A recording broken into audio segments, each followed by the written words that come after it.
God found me a woman. My woman, my priority. She fell in love with the wire. She means the whole world to me. Yeah, yeah, yeah. You love me better than I love myself. I just want you to know. You trust me better than I trust myself. I just wanna give you love. Cause when I close my eyes, I know you are right here with me by my side forever. Do you know how much I plan for you? Oh, I pray for so long for you, darling. Be my forever, I promise to never lay you down, baby, this is my vow. I belong to you, you belong to me. I give you my heart, ooh, yeah. This is my vow. When you see the red, I be your umbrella. I give you my heart, this is my vow. Mapenzi yetu yatakuwa milele. Hakuruka dutangira amateraniro yacu na kuanza makusanyiko yetu mu izina rya Yesu Kristo. Natangirana n'indirimbo ya Dawudi. Tutaanza na nyimbo ya Daudi. Zaburi ya 46. Zaburi 46. 146. Turasoma mu izina ry'Umwami wacu Yesu Kristo. Turasoma katika jina la Bwana Yesu Kristo. Mutima wanje shima Uwiteka. Zaja nshima Uwiteka nkiriho. Zaja ndirimbira Imana yanje ngifite ubugingo. Mukiringire abakomeye cyangwa umwana w'umuntu wese utabonerwamo agakiza. Umwuka we umuvamo agasubira mu butaka bwe. Uwo munsi imigambi ye igashira. Hahirwa ufite Imana ya Yakobo umutabazi we, akayiringira Uwiteka Imana ye, niwe waremye ijuru n'isi. Amen. Data wa twese, Imana ishobora byose, uri umwungeri mwiza urakarama. Izina ryawe rihabwa icyubahiro. Je n'abera bawe tugukomeye amashyi menshi. Turi uwa mbere mu isi, Uwiteka duhaye nahabwa icyubahiro mu izina rya Yesu Kristo. Twari turi mu isi ariko tugarutse imbere y'Uwiteka. Kandi ikituzanye ni ukugira ngo uduhembure. Widuhembure imitima yacu, tugarure mu rwuri, wongere ukoze kuri ya gatanu mu izina rya Yesu Kristo. Nuko udufate gahunda zose gutangira no guheruka, abademo batsirwe, Imana y'Imana igaragare ahantu. Uwawe yagucumuyeho umubarire, twese hamwe turorere muri ya maraso waviriye i Karuvali. Witangirane natwe, abamarayika b'ijuru batugote, tuma Gabrieli, tuma Mikayeli, turusaga mu izina rya Yesu Kristo. Tugihagaze indirimbo imwe iya kabiri turicara dutanga icya cumi n'amaturo mu izina rya Yesu Kristo.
turayishimiye nihabwe icyubahiro. Shukuru sana apewe sifa. Mu izina rya Yesu Kristo. Katika jina la Bwana wetu Yesu Kristo. Kubw'umurimo utambutse Kwa kazi inayopita turayishimiye. tunamshukuru. Twaje kuvugana n'Imana yacu. Tumekuja kuongea na Mungu Kuko ari byo bitubeshaho.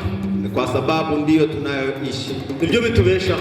Ndiyo hayo yanayotuishi. Muri kureba bamwe bari kwishima, Unaona wamoja wanafurahi, abandi baranezerewe, wengine ariko harimo n'abatanezerewe. na kuna wengine Ariko Bibiliya iri kuvuga neza iti mwishime cyane kandi wamelewa. Petero we babimubwiye, Petro walipomwambia hivyo arababwira ati ni wawe ni wewe ni mwabande ni wawe uliyemsulubisha, ndiye rero wakorana na Petero ni uri gukorana natwe uyu munsi, ijambo nawe ukamwizera nawe Imana umugisha mu izina rya Yesu Kristo. Nubona bashiki bacu na bene data bashagarutse, Unaona wandugu na wadada wanafurahi, we kwikanga usishituke nuko hari ibyo bari kwa sababu kumvise, kuna ariko nakwifuriza ngo nawe ubyumve nkabo.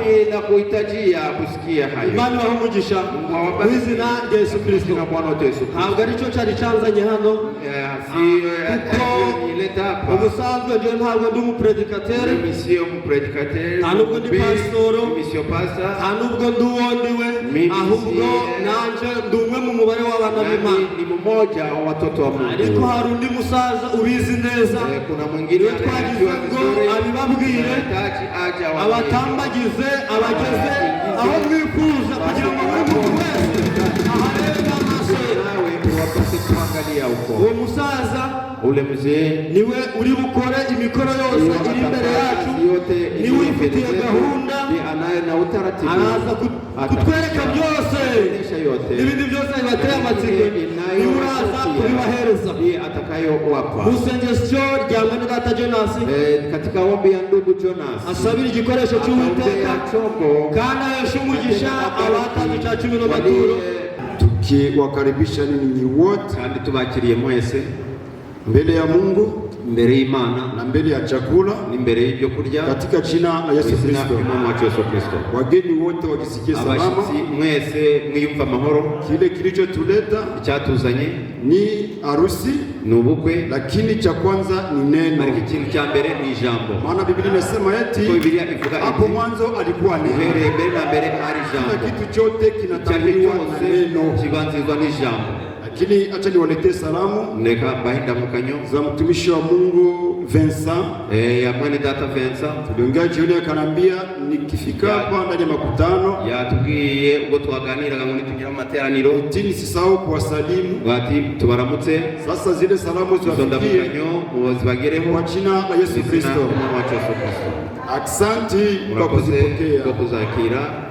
Wageni wangali nakuja, abashitsi barakomeje kuza, wenyeji wangali nakuja, n'abantu bose bakameje kuza. Hebu tugomboe muda wetu, ariko tugomba gucuruza uburyo umwete kwa ajili ya kile cha muhimu cha kutangulia kila kitu, ubwo kugira icyo cy'ingenzi kibanziriza byose. Hicho ni neno la Mungu, icyo ni ijambo ry'Imana.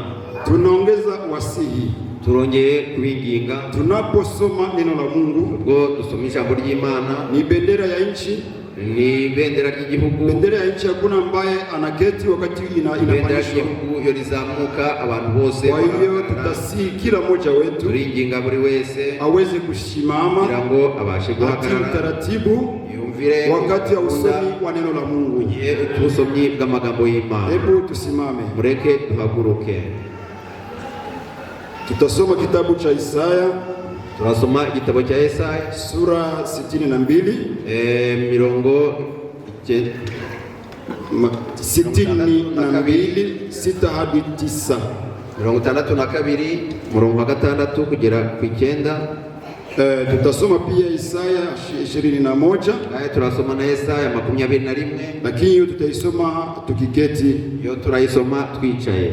Baada ya Isaya 62 nyuma ya Isaya 62 tutasoma Watesalonika wa kwanza sura 5 na Watesalonika ba mbere ibice 5 16 hadi 24. 19 kugera 24. Lakini tutaanzia ndani ya Isaya, tutatangira muri Isaya 62 6 hadi 9. Turagira 6 kugera ku 9. Tusome kwa jina la Bwana Yesu Kristo. Amen. yewe Yerusalemu nshize abarinzi ku nkike zawe, ntibazaceceka ku manywa na nijoro. Yemwe abibutsa Uwiteka, ntimugatuze kandi ntimukamuhwemere, kugeza ubwo azakomeza i Yerusalemu akahahindura ishimwe mu isi. Uwiteka yarahiye ukuboko kwe kw'iburyo n'ukuboko kw'imbaraga ze ati, nukuri sinzongera guha abanzi bawe amasaka yawe ngo bayaye, n'abanyamahanga ntibazakunywera vino waruhiye, ahubwo abazayasarura nibo bazayarya. Bahimbaza Uwiteka kandi bazayengera, nibo bazayinywera mu bikari by'ubuturo bwanjye bwera. Amen.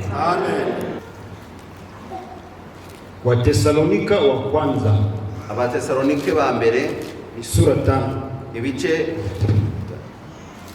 5 16 hadi 20.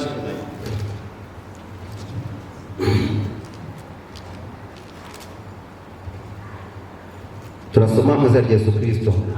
Mwishime iteka, musenge ubudasiba, mu bibaho byose muhore mushima, kuko aribwo Imana ibashakaho muri Kristo Yesu. Ntimukazimye umwuka w'Imana, kandi ntimugahinyure ibihanurwa, ahubwo mugerageze byose, mugundire ibyiza, mwirinde igisa n'ikibi cyose. Imana y'amahoro ibeze rwose, kandi mwebwe ubwanyu n'umwuka wanyu n'ubugingo n'umubiri byose birarindwe bitazabaho umugayo ubwo umwami wacu Yesu Kristo azaza. Ibahamagara niyo kwizerwa no kubikora izabikora. Amen. Hebu na mimi nisome. Hata turasoma. Hawatanyamaza mchana wala usiku, ninyi wenye kumkumbusha Bwana, musiwe na kimya, wala msimuache akae kimya, mpaka atakapofanya imara Yerusalemu na kufanya kuwa sifa duniani. Bwana ameapa kwa mkono wake wa kuume na kwa mkono wa nguvu zake, hakika sitawapa adui zako nafaka yako tena kuwa chakula chao, wala wageni hawatakunywa divai yako uliyoifanyia kazi. Lakini walioivuna ndio watayoila na kumuhimidi Bwana, na walioichuma ndio watakaoinywa ndani ya nyua za patakatifu pangu. Amen. Kwa hiyo amesema maneno eti avuze ijambo ati kwa kitabu cha Isaya, ambapo tumesoma pametuambia eti arasubiye kurya ngo nimeweka walinzi juu yako wewe Yerusalemu, nashize abarinzi kuri wowe Yerusalemu, nimeweka walinzi juu yako wewe Yerusalemu. Yewe Yerusalemu, msitazame Yerusalemu ya mashariki ya kati, nimurebe Yerusalemu y'umurasirazuba. Sasa hivi muangalie walinzi juu yetu, murebe abarinzi kuri twe. Nimeweka walinzi juu yako wewe Yerusalemu, nashize abarinzi kuri wowe Yerusalemu. Nimeweka wachungaji juu yako ndani, nashize abarinzi kuri wowe. Nimeweka wachungaji juu yako ndugu, nashize abarinzi kuri wowe. Nimeweka polisi juu yako, nashize abapolisi kuri wowe. Nimeweka wakukuangalilia, nimeweka kuchunga usalama wako. Wewe hauwezi chunga, hauwezi linda. Andiko nasema eti Bwana asipolinda mji, wenye kulinda wanafanya bure. Bwana asipochunga usalama, wenye kuchunga usalama wanafanya bure. Ndio maana nimewaambia nimeweka walinzi juu ya kuta zako. nimeweka walinzi juu ya uzima wako, nimeweka walinzi juu ya mali yako, nimeweka walinzi kusudi adui wasikucheze. Amesema tena eti avuga ati kuchungia usalama, akurindira umutekano, akilinda kusudi wasikuharibu, kugira ngo arinde kugira ngo hatagira igishaka. Wametusomea eti hepfo baradusomeye bati aliyechokea mtama yake, uwaruhiye amasaka yiwe, aliyelima uwahinze akachoka araruha, aliyelima uwahinze akapalilia araharura, aliyelima mtama uwahinze amasaka, aliyechokea mtama uwaruhiye amasaka yiwe, yeye njo atakula na ndiwe uzayarya, atapenda adui wakule, abanze bo bayarya. Ninasema nini? Nibivuze gute? Kama uliamini, niba warizeye, kama uliamini, niba warizeye, ukaamini Yesu Kristo, akakupangia mbingu, agutegurira ijuru, hataipatia wengine, amazariha abandi. Kama alikupangia barabara ya dhahabu, niba yaguteguriye imihanda y'ijuru, ulivichokea, warabiruhiye, ukasimamia ujumbe katika shida, ukaisimamia katika probleme, ukaisimamia wakavizarau, wewe unavisimamia, hata kubali wengine wakula furaha yako. Kile ulichokichokea siku ya kulipa wewe ndio utavipata, sababu kama ni barabara za hapo, niba ari imihanda y'izahabu vimetayarishwa, byose byarateguwe, na vimetayarishwa watu waliotayarisha. Ni chumba kilichotakasika, ni chumba cyateguwe, kinaandaliwa wenyeji, cyateguriwe kinaandaliwa wenyeji, cyateguriwe abo, ni nchi iliyochengwa kubwiyo cyo gihugu cyubatswe, iko na population, ariko bifite abaturage, iko na abaturage, bifite abaturage, kila mtu iko na parcelle yake, wese afite nchi iliyochengwa, igihugu cyubatswe, viumbe vya mbinguni wa malaika wanaitazama, wanaiona kwa mshangao. Inangojea nani? Inangojea wakaaji. Wale wakaaji ni wanani? Waliovichokea.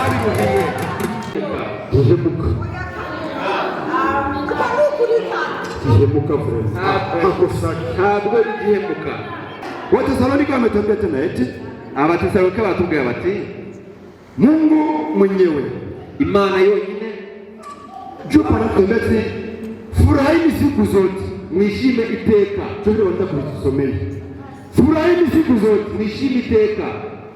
Tufurahi siku jedali fanya tu mariage, ese twishime igihe kidogo wakoze ubukwe. Tufurahi siku mfuko inaviba pesa, ese twishime ko umufuka wuzuye amafaranga. Katika shida ufurahi, katika vita ufurahi, kama alikupiga ufurahi, kama alikulemea ufurahi, usuzuguye wishime. Furahini siku zote, mwishime iteka, kwa sababu ni mapenzi ya Mungu. Kubera ko ariko gushaka kw'Imana. Mungu mwenyewe, Imana yonyine awatakasi, iweze, kama vile tulisoma ko badusomeye, Mungu mwenyewe awatakase.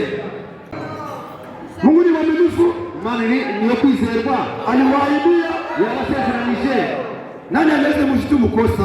Ninde wabasha kumutunga urutoki ngo rusimye amafuti, yahagarara akabivuga. Nani wakumshitumu kosa? Ninde wamutunga urutoki ngo kusema eti avuga ati alinikoseaga siku moja, yarambimukiye igihe kimwe? Hapana, na kama alivitenda, alitenda akisimamia neno lake, yabikoze alihagarara ijambo rye. Sababu alisema eti nimemkataa Esau naanze kupenda Yakobo, nkunda Yakobo.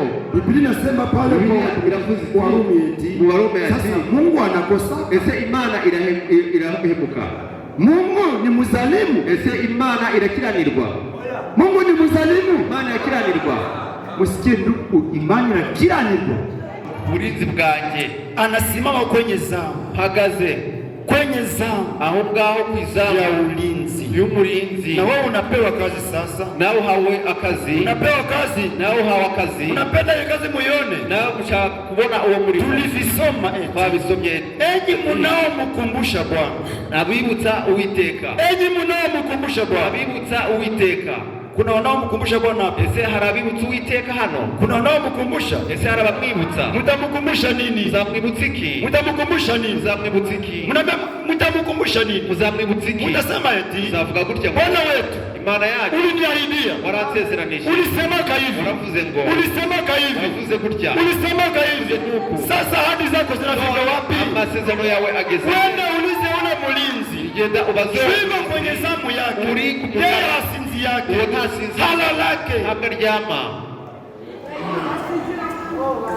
Ni nani aliendesha gari yako? Ninde wabashe gutwara imodoka? Ni nani aliendesha gari? Umuntu utwara imodoka. Ni nani aliendesha gari? Abatwara amamodoka. Ni nani? Ni mmoja. Ninde wigeze atwara? Ni nani aliendesha gari hapa kati? Ninde watwaye imodoka hagati muri mwe? Uwiteka. Nani aliendesha gari? Ninde watwaye imodoka? Uwiteka. Sasa kama Mungu haendeshe gari yako, niba Imana itayobora imodoka yawe, si itashira verse mara moja. Itashira verse. Imodoka yawe yabasha kwibirindura. Kama Mungu akamate mingini yenu, Imana itarinze imiji yanyu, sitabomoka, yabasha gusenyuka. Bwana siposhenga, Imana itubatse, wenye kushenga abubatsi baba batakaza umwanya. Hiyo kazi ambayo munapewa ni hii. Umurimo muhawe n'uyu, ni pale tulisoma eti, naho twasomye ngo, enyi munao mukumbusha Bwana, yemwe abibutsa Uwiteka, musinyamazi, nimuceceke, musimunyamazie, nimuceceke, mpaka atakapotimia, kugeza igihe azashitsa ibyo yasezeranije. Ile kazi mutaifanya, umurimo muzawukora, ile kazi mutaitenda, umurimo muzawukora, muendelee kumkumbusha, komeze mumwibutse, mwambie sasa mbona siku zinaendelea, ibihe biragiye, siku na ambacho ulisema juu yako, nibyo wavuze kuri nje, siku na ambacho ulitaja juu yako, nibyo wavuze kuri njewe. Sasa maisha yangu natamani yabadilike, imibereho yanjye ndashaka ngo ihinduke. Kwa hiyo ninyi mnao mkumbusha, abibutsa Imana, mnaendelea kupewa kazi, mukomeje guhabwa umurimo. Mungu abariki kwa jina la Yesu Kristo. Imana wamugisha mu izina rya Yesu. Tunaongea eti, tulikuwa tunazungumza eti, tuganira ngo Mungu hakose, Imana ihemuka. Ya msaidizi wa kufanana naye. Amen. Tunaweza keti.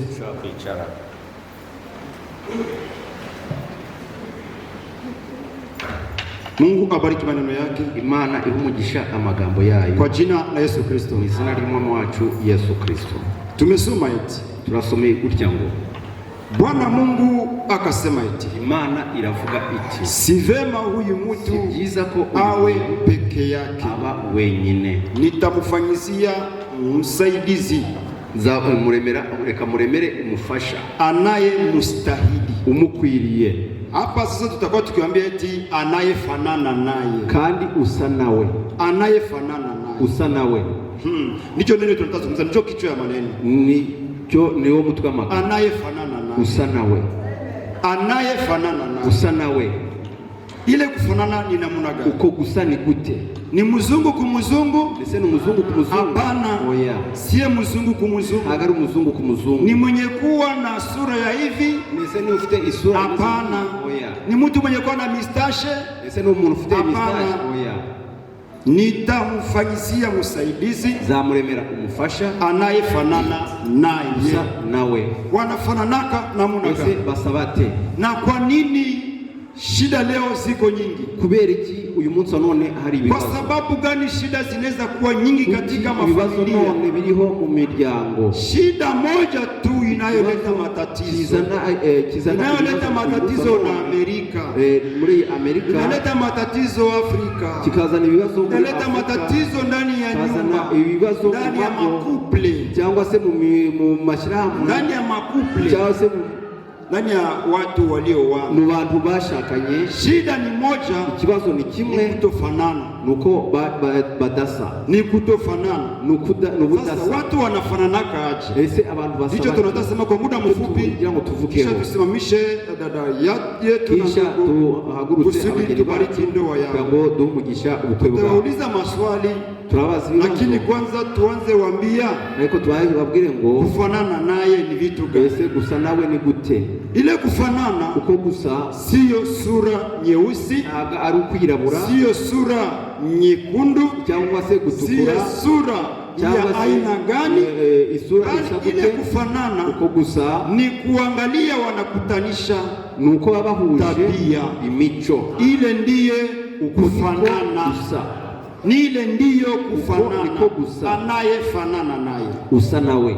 Sasa nataka tena uliza ndagira ngo kama anaoa ama wewe ukeoa mke, ese wowe ushatse umufasha, ukishamuoa wewe nikisema unamuoa ukiwa mulozi, niba umushatse uri umurozi, unaoa ambaye hapendi ulozi, ukarongora udashaka uburozi, mutaelewana? Ese muzumvikana? Mutaelewana? Ese muzumvikana? Kama sasa mmoja anakuwa mulevi, cyangwa se umwe niba ari umusinzi, mwingine anapiganisha ulevi, undi arwanya ubusinzi, wataelewana? Ese bazumvikana? Kusudi aelewane, kugira ngo bumvikane, sababu mmoja atasema eti nuko azavuga ati niko nataka enda iba, cyako yakwiba, sasa nitofanye namuna gani? Ese no dukore dute? Bakumvikana, wende uibe, genda wibe, mimi nitajua saa utafikia, nzamenya isaha ugarukira, nitafungua polepole, naye nzakingura gake, wasitusikie, batatwumva. Shu ya nini? Kubera iki? Wameelewana, uko bumvikanye, ile ndio mariage, iyo niyo mariage, ile ndio mariage, iyo niyo mariage. Shu walikutanisha tabia, bahuje imico, wamekutanisha tabia, bahuje imico, pale wanafanana, aho barasa, pale wanafanana, barasa, pale wanafanana, aho barasa. Makofi inafika wakati gani?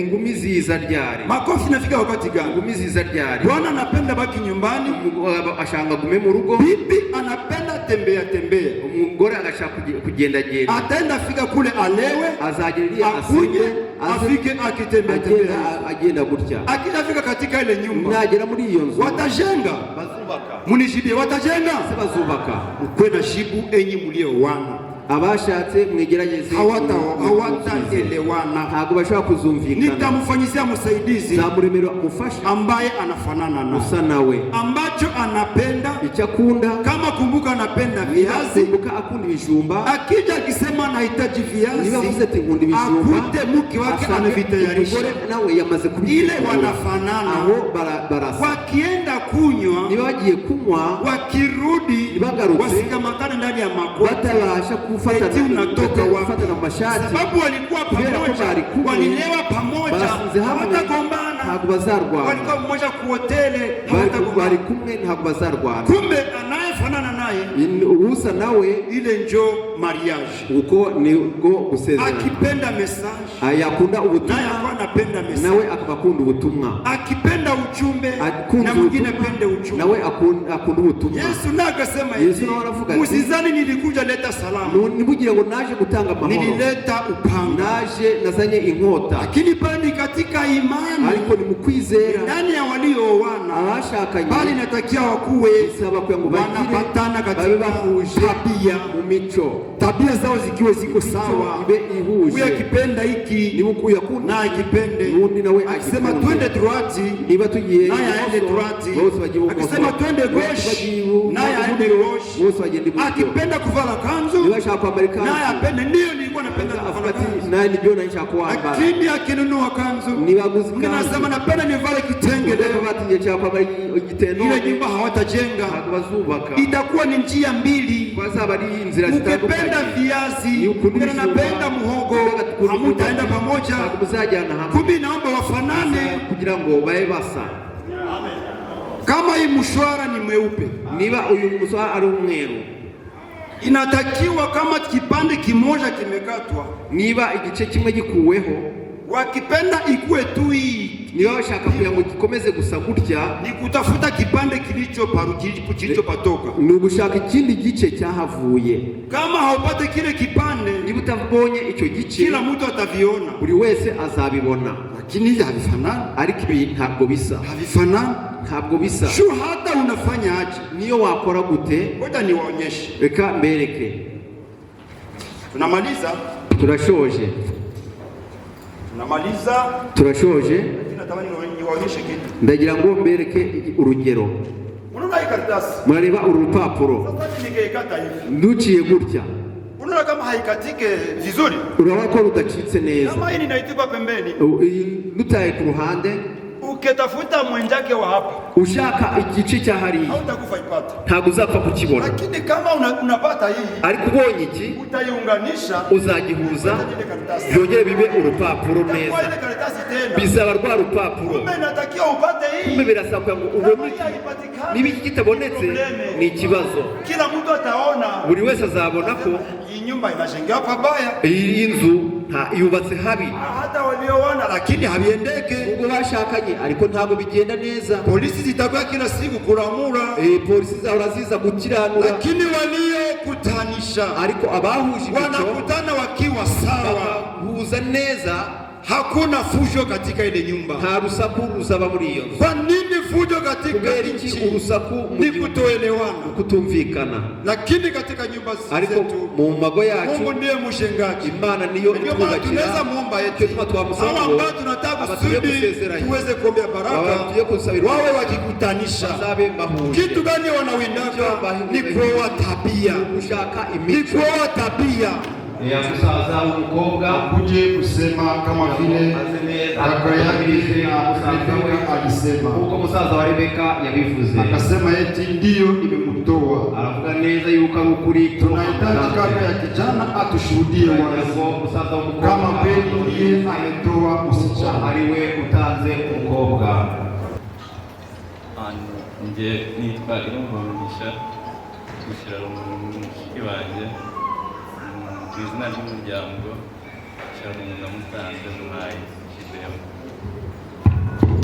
Mbona mfurahi?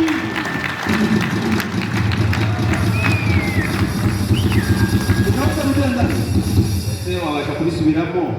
Ese ntabwo yabaye aguhinduriye, Anakuletea mwingine, akuzanira undi. Anaweza kuwa na ndugu zake wadogo wake wenye kufanana, ashobora kuba afite abandi basi. Mfungue kama macho wote, tuseme kama ni wako.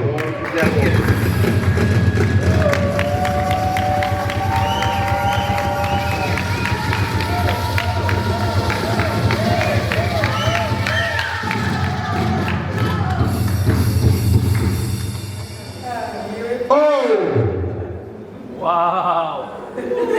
Tunakuuliza ni yeye? Mambo mikro. Pamoja mikro. Ni yeye? Niwe ntabwo bamenye. Sawa kabisa. Ndugu hamwezi pata mko nipelekee. Uko tayari kubaki naye? Yego niteguye kubana. Juma ngapi? Ibihe byose. Aseme siku zote. Uko tayari kuwa responsible katika shida zake zote? Yego niteguye. Siku atagonjwa, uko tayari kumtungisha? Narwara kuzakufuza nzamwitaho. Kama anavunjika mguu, utakubali utasema eti ninachoma na naua mwingine? Ntabwo navunjika ntabwo uzavuga ati ndaramwe cyakudi. Oya sinzaramwe. Amen. Nideme kuposema. Uko tayari kushuhudia mbele ya Mungu na watu? Uitiguye kubyamiriza imbere y'Imana. Atakuwa amegonjwa na shindwa nne kukazi. Akananirwa kujya mu kazi. Kisha unalipa mabili wewe peke yako. Kwishyura mabili wewe wenyine. Hautafika kwa ofisi sema ni hata nimechoka. Ntabwo uzavuga ati ndarushye. Oya ntabwo nzabitsinda.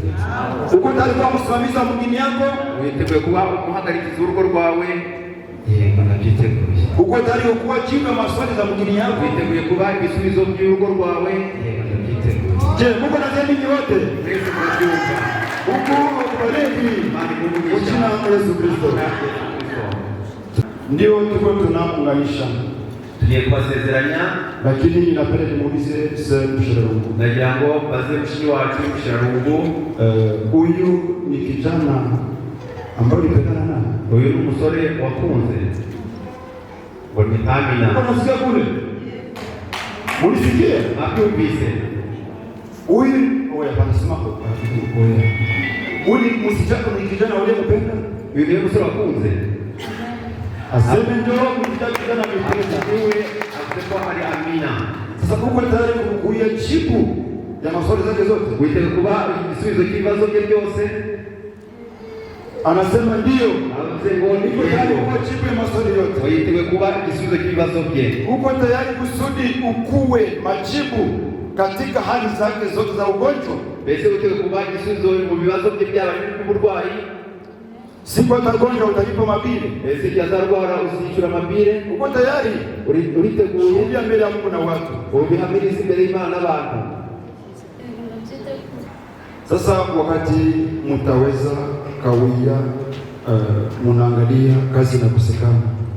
Ese imirimo ibashe kubura, unaona maisha yanabadilika, kwa imibereho uko tayari kuvumilia katika umaskini, uzihanganira ubukene bwe, eti atavumilia. Asante. Mungu abarikiwe na wabariki mjina la Yesu Kristo. Lakini sasa wakati tunamaliza, tusiende mbali, tusiende mbali, hebu tukamate step nyingine. Ni kimenyetso kugeza iteka ryose. Lakini bwana mnyamaza, mshukuru Mungu.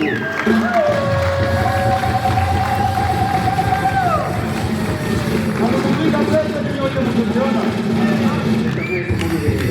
Anakupika pesa ni yote mkiona.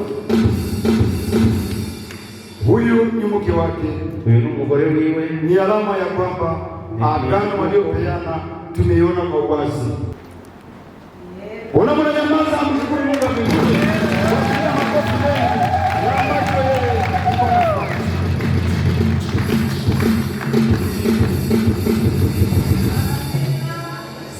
Sawa kabisa. Ni byiza cyane.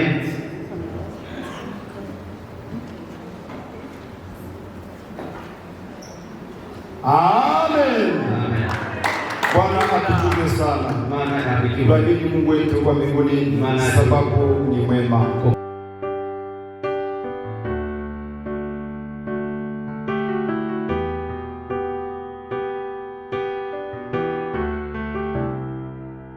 I could see it in your eyes from the moment we first met.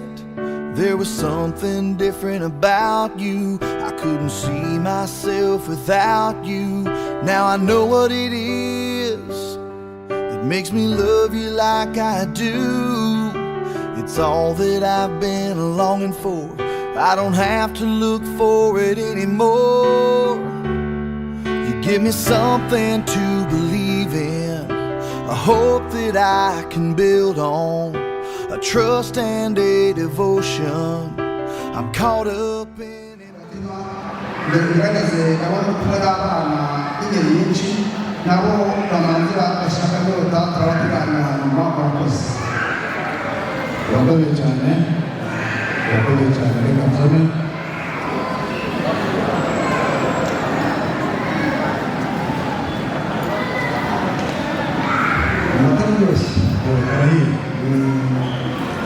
Arahiye kumva rwose amaze inyota.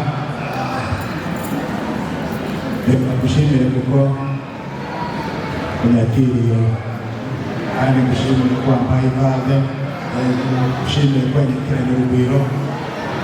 Imana igurisha. Icya kabiri rero gushimire ko twakiriye kandi ukavuga uti abacu ntabwo twakira abantu ngo tubahe ikaze gusa cyangwa tubahe ibyiciro gusa, ahubwo reka tuje mu ruhimbi turebe ko hari amata twakizose. Reka abana bamanze bahungure ako gacucu ku mutima, bazamutse imisozi myinshi n'ibibaya byinshi n'ibandi. Mu kanya turaza kuganira impamvu uhari ko urakoze cyane.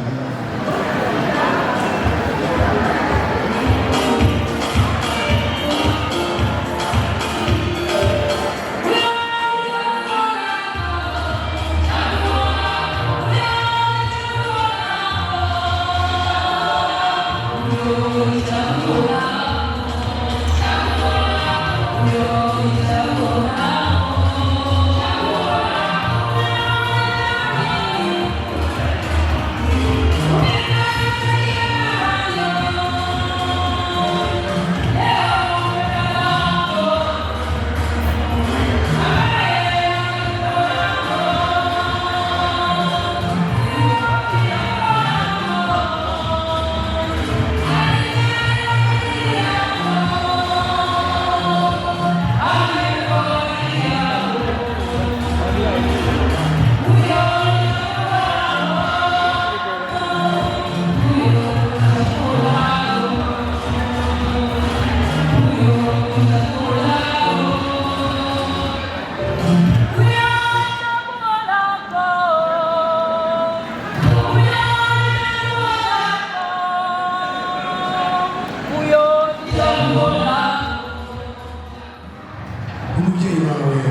kuko bivuze nuko ntabwo twaje tubatunguye twarabateguje ku munsi uyu nguyu tuzabagenderera. Itugenda rero muraza kudushakira akanya tubabwire natwe ubutumwa bw'umuryango umubyeyi yadutumye mu rugo rw'umubyeyi wawe. Ariko ikindi wanyu muduha karibu, muduha ikaze, muduha ibyicaro turicara, muduha amazimano amaze kutugeraho twishe akanyota tumva ko ijwi ritangiye kumvikana, umuhogo wamaze gusararuka.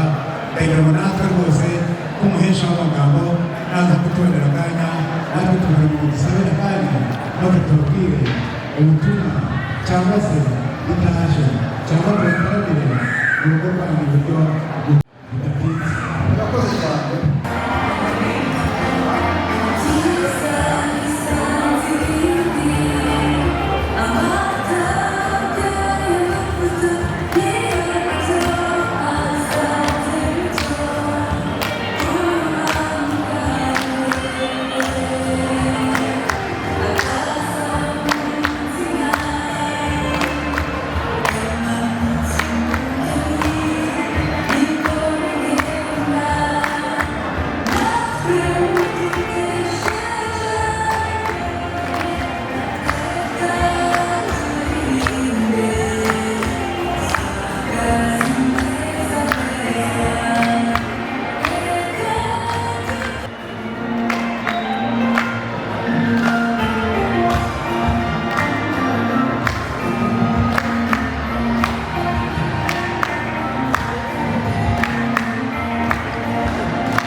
Rero naje ndi kumwe n'umuryango ubona ugaragiye uri inyuma yanjye w'itumwa y'umuryango naserukiye, ukaba natumwe n'umubyeyi wanjye Budiya Yego. Ubutumwa yantumye mu muryango wanyu wa Nsabimana na Gahamani. Umubyeyi rero hamwe n'uyu muryango turi kumwe kuko yambaye umuryango akantegera n'ijambo. Mu mwaka ushize bageze mu muryango wacu mu rugo rw'umubyeyi Budiya, muhagera muhashaka ubucuti ariko mwanabusanganywe, ntabwo bari muri kubwiga, nta nubwo bari muri ubuzima kuko bari bufitanye, ariko hari igihango bashakaga kugira ngo cyongere ku bucuti bari bafitanye. Mugeze mu rugo rero umubyeyi aratubwira nk'abana, aratubwira ati mube hafi mwumve urugendo rw'abavandimwe cyangwa abagenzi bagana mu rugo rwanyu.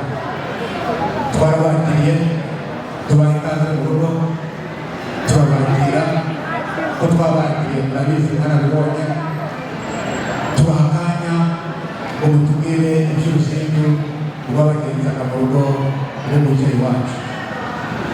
Nsabimana icyo gihe ageze mu rugo ateruye ijambo nawe avuga ubutumwa bw'umubyeyi abanyabatumye yuko mu rugo rwacu hari umwana wakunze umwari wacu mu rugo rwacu. Tumubaza umwari babemerezwa mu rugo rwacu umuhungu wabo yakunze, baramutubwira batubwira ko umuhungu yabemetswe umukobwa wacu w'umubyeyi bita Mushirarungu Olive. Bamaze kubitubwira twibagije umukobwa igoko ibyo ababyeyi baje kubabwira ntabwo bababeshye, uwo musore twaravuganye twaraganiriye. Maze kubitwemerera turahimbaze badusaba ubumenyi turamubemerera. Basubiza umugongo inyuma baza gusaba amategeko turakakosha. Basubiza umugongo inyuma batuzanira impano turazunganiye mu rugo rw'umubyeyi wacu Budiya. Ntabwo barekeye aho, barongera basubiza inyuma baraza barategutsa tubahigiye. Igihe twabahaye rero ni itariki ya 25 y'ukwezi kwa karindwi kugira ngo natwe tuzabahengere. Umubyeyi rero yatumiye umuryango mugari urimo abasore, urimo ababyeyi, urimo abagabo b'urwerere, ingeri nyinshi zitandukanye. Umubyeyi gusaba umugeni aramukorera ibisabwa ku mugeni barabyujuje. Uyu munsi rero uyu muryango wose turi kumwe nabo uri kureba utugaramiye, tukaba twaje tubashishimiye, tukaba twaje tubahekeye, tubashyingiye imbere y'Imana, imbere y'amategeko, kugira ngo tubashyikirize ibyo twabasabye. Uyu munsi rero ibyo bikaba yatumye ku rugo rwanyu tuje tubahekeye, tuje tubashyingira umugeni mwadusabye. Aya magambo umuryango umubyeyi yadutumye hamwe n'uyu muryango wose turi kumwe, Imana ibahe. Murakoze cyane.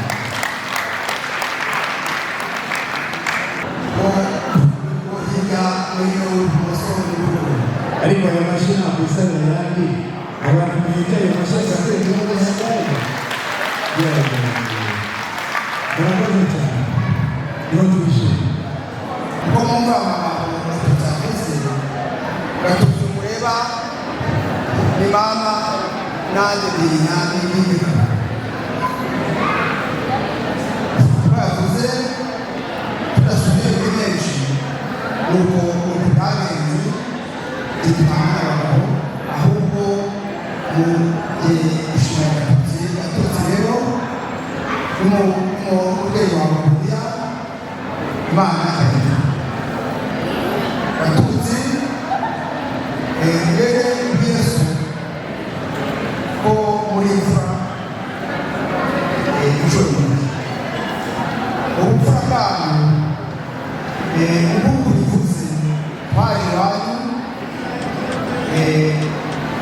tuzi Imana yakuranye n'undi bakundanye arabitubwiye twumva tujye tumwanashaka arabihabwa kandi ni kazi ka muntu kuturaha twese twakomotse wakomotseho nakomotseho ubwo naje iwanyu nuko bavugira impamvu n'atwambere n'atwambere ibyo mvuze byose taratujije none kamaze uwo niwe wari ushobora haza kubwiramo turakoze none batutsi yesu Yesu ka aheba naho neza rero ubundi nzagaruka ushaka n'ibintu kuko muri nzira bigahinduka kandi uzasazana amata uzinde guhinduka Imana iguhisha. Murakoze. Rero umubyeyi murakoze cyane, umugeni twamushyikirije ageze mu maboko yawe, ni abana bahuye ari babiri, uzaba n'umubyeyi uzahane gira inama kandi ibyo mbikuziho nzi yuko nta kindi kunanira ufatanyije n'Imana kandi kuzagira urugo rwiza.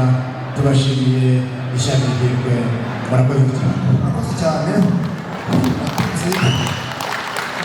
Naje muri urwo rugo ntabwo ari bwo bwa mbere. Burya iyo yaje umwana agasanga abanyirasenge, asanga abanyirakuru, abo bose ni ababyeyi, nzamufata asanze abandi bana, asanze bakuru be, asanze barumuna be, nzamurera nk'uko nareze ku mugenzi we. Ibizananira abana ni abanjye nawe, ibizananira byarenze nzagutabaza nawe utabare, kuko abana turabasangiye. Ubu twubatse umuryango mugari, ntabwo ari umuryango wanjye gusa, ahubwo ni umuryango wanjye nawe Imana inyuma. Murakoze cyane, Imana ibahe. Barakoze cyane ababyeyi baganiriye neza. Umukecuru n'ukuri, hanyuma mujyana imbere gatoya.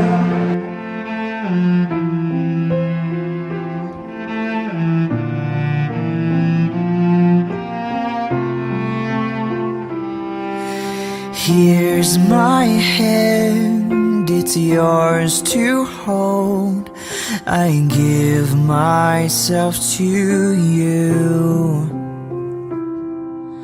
Here's my heart, please make it yours. I give my love to you. We are two becoming one. Here I am, here's all of me. You have all that once was mine. And here's my promise, I'm yours to hold. I'll stay here by your side. We are two becoming one. We are two becoming one. May what He's joined be not undone. May our love put Christ on display. When we're weak and when we're strong, when it's hard to carry on, oh God, we want your love on display. We are two becoming one. Here's my life, I lay it down. I give up myself for you. And here's my will, I submit to you. I will follow where you lead. We are two becoming one. Here we are, we're yours and yours alone, God. Here we are. May what you join be not undone. We want the world to see your love through us. We want more of you.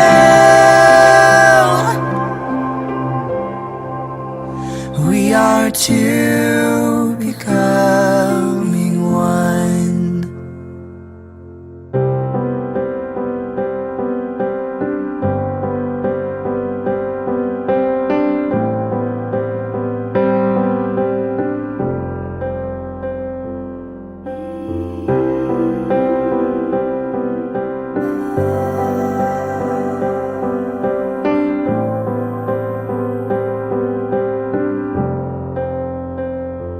You're mine, always you're mine, forever you're my reality. You're my sunshine, you're my best times, you're my anomaly. And I'd choose you In 100 lifetimes I'd choose you. In 100 worlds I'd find you. And I'd say I do for the rest of my life. With all that I have, I do. And I will. When the sky is falling, I promise you I'm all in. No turning back. And every day, every moment, every breath you take,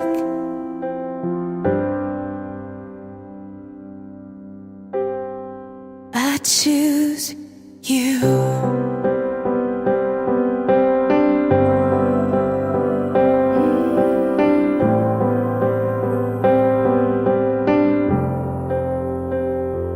This is more than just a wedding.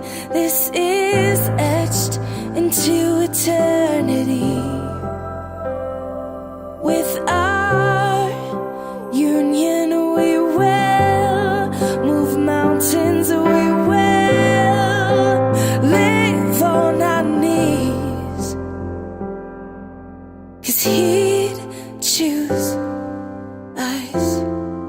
In 100 lifetimes he'd choose us. In 100 worlds he'd find us. And we'd say we do for the rest of our lives. With all that we have, we do. And we will. When the sky turns black and he comes back riding on the clouds.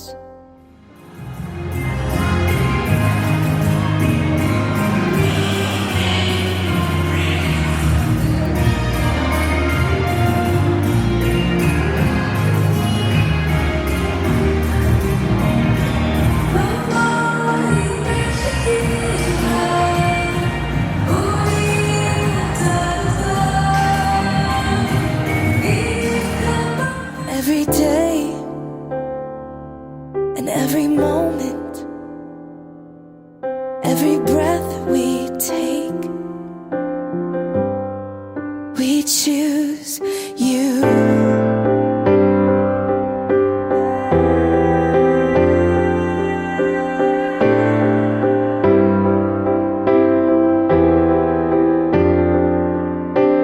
Look into my eyes, dear. Look into my eyes, dear. 'Cause this is where it starts. Yes, this is where it starts. I'll give you my whole heart for my whole life.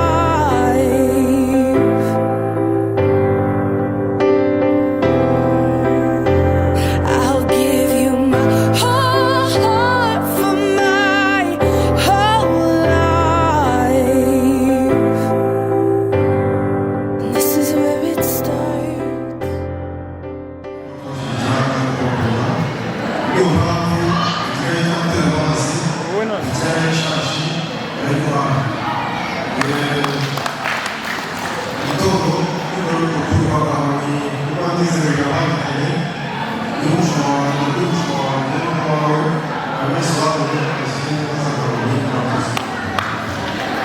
Arakoze cyane Dr. Amazi Iragabamwe. Arakoze kandi Akategeka Mujeni. Arakoze nashimwe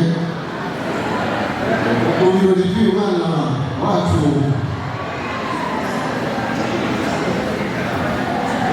Ubirori by'umwana wacu watweretse ni iby'agaciro cyane, ni iby'urukundo. Abaricaye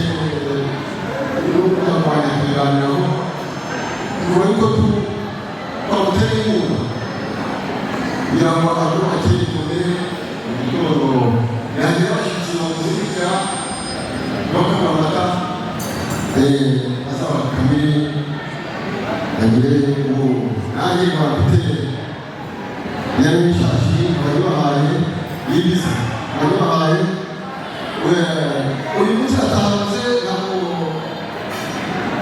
babera n'inzira atahanze muri gutoza imbere abakozi cyane neza itamusenyi abakozi bakagira umubyeyi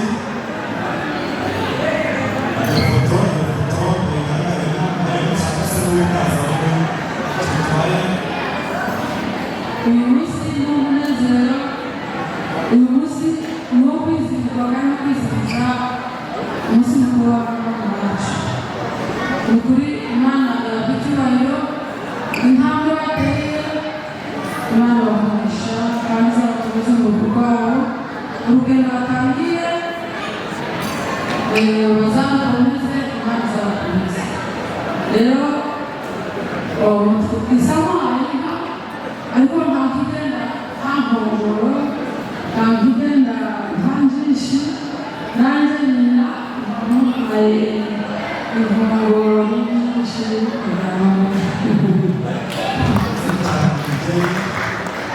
murakoze kuri uyu mwanya. Ngiye kuvuga mu butumwa nahawe n'amasoko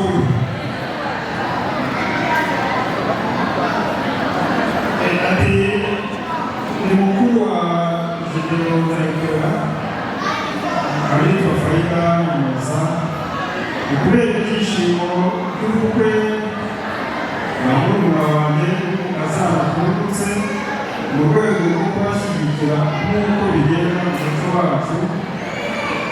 Faida n'umuryango we babagamiye uburyo bwo gutuma abashyikiriza iyo foto ifate Faida azabona n'ubutumwa yatanze bageze ku bugeni. Iyo foto yitwa igihe umwanya wa Faida kubera ubutumwe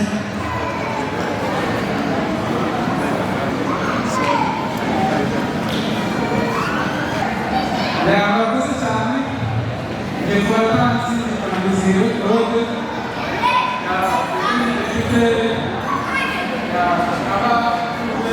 abashinzwe abacuruzere twifuje kumuhereza inka inka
ababyeyi barakoze bakagira arundi murakoze mama bacu bagushimisha birenze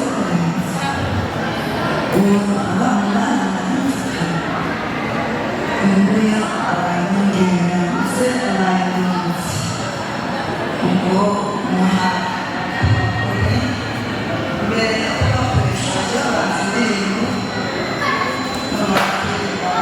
akarere kazabera kuri umujyanama. murakoze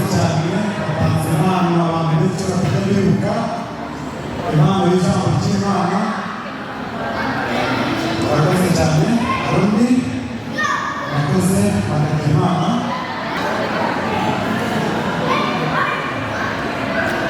Murakoze cyane ati ibikorwa bikurikira. Murakoze cyane mu mazina yitwa Magera Muromba, abandi parene wa mwene data acitswemo amategeko ubwo natwe tukaba aricyo twabateguriye n'amabara abiri bahereza bari buyasome nibagira ijambo ryabo cyo basanaho icyo ngicyo n'ibanga. Murakoze cyane.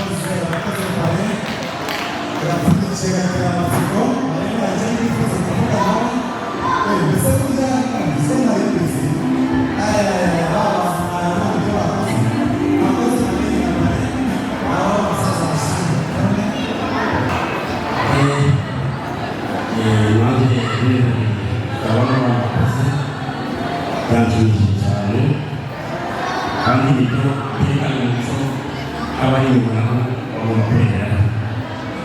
Muri mbona nifitemo hano u Rwanda bakaba bashaka n'ubundi bakaba bakubwira n'ubundi aha turakorwa neza. Imana ishimwe. Murakoze cyane. Imana ishimwe iki cyacu gifashe kandi wakoze Imana ikugisha umuvugo aho ndi rero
Imana yatugiriye neza ikaturinda mu minsi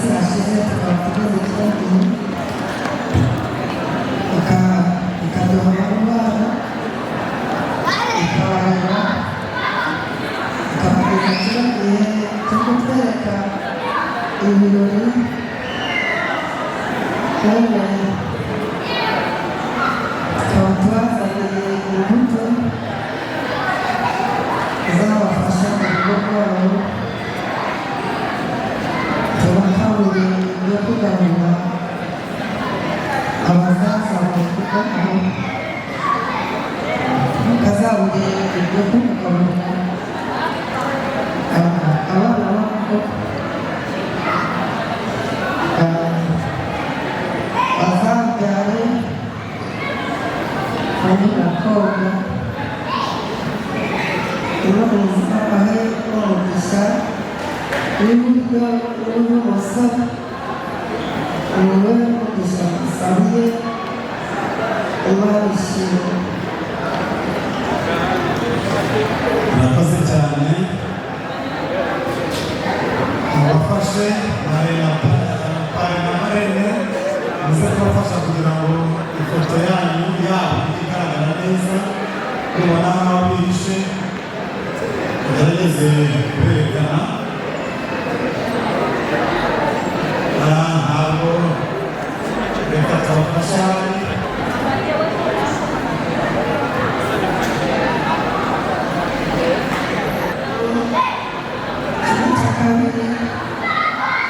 basubira gushima Imana yaturinze twese tukaba twirengagiza kuri Imana ishimwe. Ni muhaye kuzabafasha mu rugo rwabo. Imana ibakundisha twese. Murakoze cyane ndi kubona itsinda yego nawe n'itsinda kugira icyo uvuga ariko mu nshamake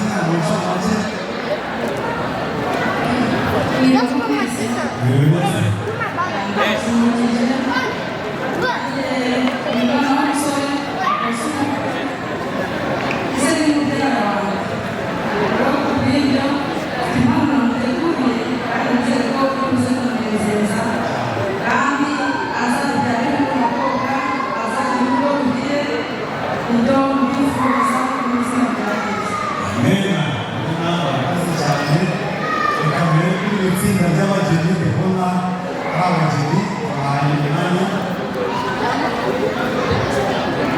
mwebwe nziho mutajya kuvuga byinshi muvuga muri make kandi mukumvikana.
Azagenda zikoshe maze umutware we azakamemo amata azahereze umwisengereza wanjye mu gitondo na nimugoroba Imana izabubakire bazagira amatako 7 bazabyara umukobwa mu izina rya Yesu.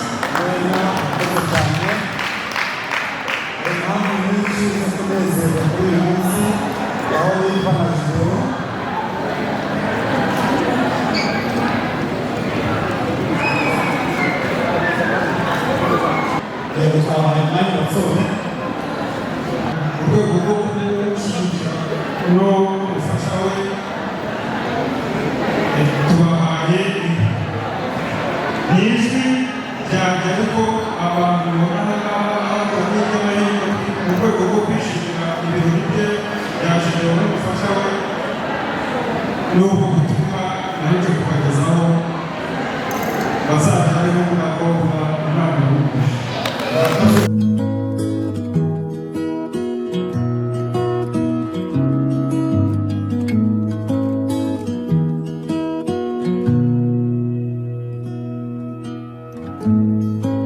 Forever seems like a long time, but nothing seems like a long time when I am with you. I feel like I'm walking on water since the day that I asked your father to let go of his daughter. So give me your blessing, sir. I'll give her all that I've got. It doesn't look like much, but it sure feels like a lot. Let her take my heart and take my hand. Azabware umukobwa ndetse azagira abashyitsi n'abateguriye twamutegura Imana abasaza be dufite n'ayishashi nimumara gushyira ubutukuzi zatubwire maze tubashyirire n'abakozi. Take my heart and take my hand. Take my heart and take my hand again and again. Right where we stand.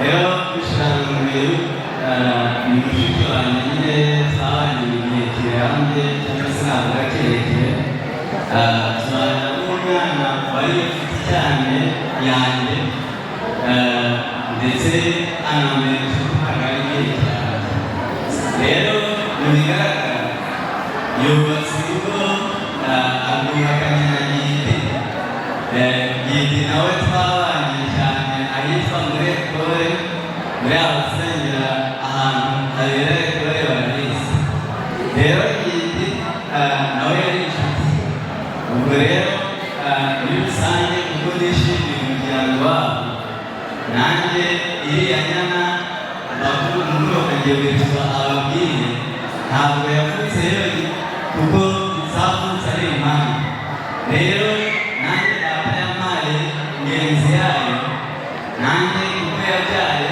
ndayibana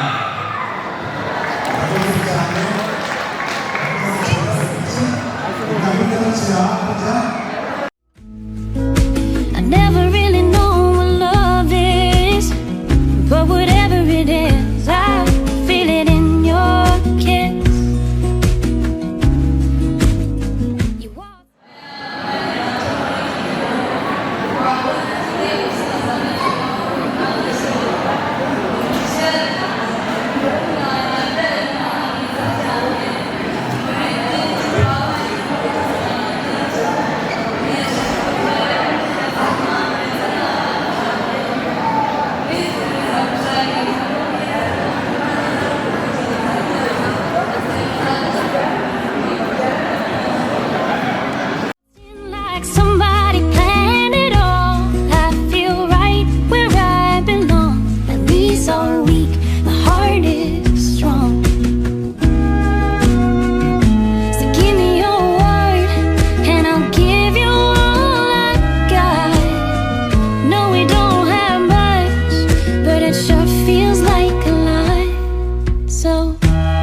Take my heart and take my hand.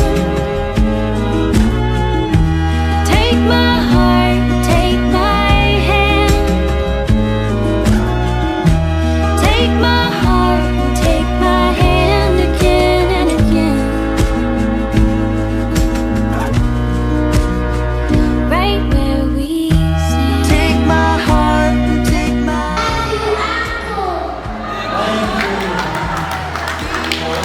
and I'll be your friend. Take my heart and take my hand again and again. Right where we stand.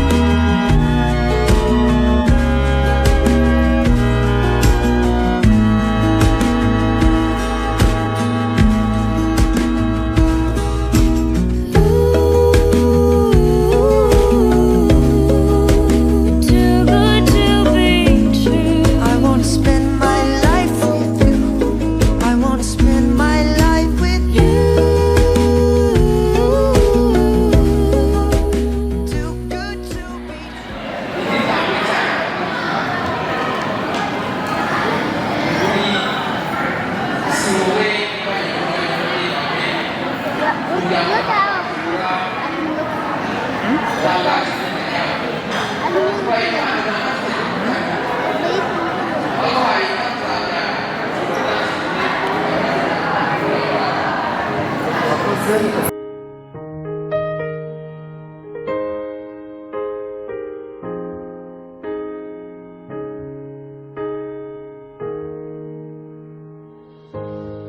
I found love in you,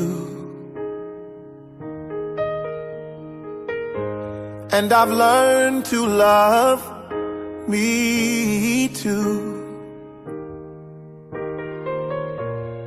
Never have I felt that I could be all that you see. It's like our hearts have intertwined.